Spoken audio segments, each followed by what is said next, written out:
On passe à l'économie. Carole Ferry, l'INSEE intègre désormais le trafic de drogue dans le calcul du PIB, le produit intérieur brut. Une activité économique qui génère, écoutez bien, 2,7 milliards d'euros. Oui, et c'est très sérieux. C'est l'INSEE, l'Institut national de la statistique, qui a décidé d'intégrer cette activité économique au même titre que les autres. La plupart de nos voisins le font déjà. Chez nous, la question a longtemps été en débat.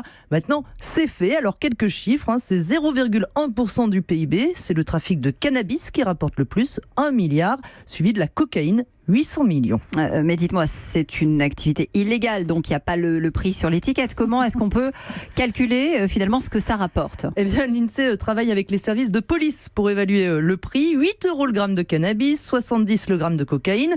Ensuite, l'INSEE évalue le nombre de consommateurs sur la base d'enquêtes auprès des ménages, comme pour les autres études. Est-ce que vous consommez des drogues ? Lesquelles ? Dans quelle quantité ? À quelle fréquence ?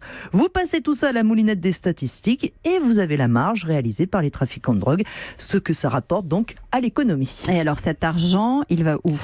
Pas dans les caisses de l'État en tout cas, puisque forcément ils ne payent pas d'impôts, mais une partie repart bien dans l'économie réelle parce que les trafiquants, ils font comme vous et moi au final, ils vont à la boulangerie, ils vont à la pompe à essence, ils achètent aussi des voitures, du matériel IFI, donc ils participent finalement à la hausse de la consommation, mais ils investissent beaucoup aussi à l'étranger, ils achètent des villas, des commerces en Espagne, au Maroc, souvent me confiait un spécialiste dans l'espoir de se reconvertir un jour. Bon, dites-moi, c'est quand même un peu, voire beaucoup immoral de se dire que le pays calcule sa richesse sur la base d'une activité contre laquelle finalement il ne cesse de lutter. Oui, sauf que l'INSEE vous répond qu'il n'est pas là pour faire de la morale. Le seul critère déterminant, c'est est-ce qu'il s'agit d'une transaction financière avec accord mutuel librement consenti. C'est pour ça que l'INSEE ne prend pas en compte, en revanche, l'argent gagné lors de la revente d'une voiture volée, parce que le propriétaire, là, n'était pas d'accord pour la vendre.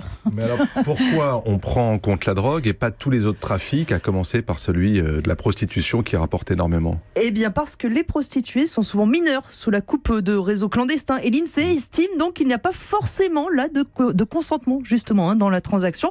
Puis sur la consommation de drogue, on a beaucoup de statistiques avec plusieurs années de recul, ce qui n'est pas le cas, ça n'est pas fait pour la prostitution. Europe.